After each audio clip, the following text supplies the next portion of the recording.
This la all vegetable seedlings. Mi nursery blow, planning blow liklik. Vegetable garden blow mi. Mi use him on nursery cups na bamboo lo raise him seedlings. But why are you using bamboo? Bamboo mi would pla because and pull up his stop long.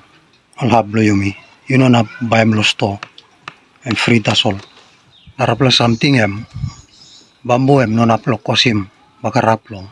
Soil way you mi planning mol kai longen. Mi can decompost go back can long ground. Narapla bamboo can last long. So after lo you transplant them, you can reuse him again. Lo necessary new pla. Alkumu. So how do you make bamboo for raising vegetable seedlings? Number one something ready bamboo. Cut him all big pla size bamboo. Where men up long. You use him long. Raise him seedlings. Cut him all short.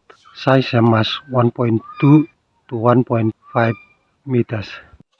Behind you split him all to pla up na make him all whole long and time you make him all finish long all isla all bamboo. You can now use him or raise him all seedlings below you.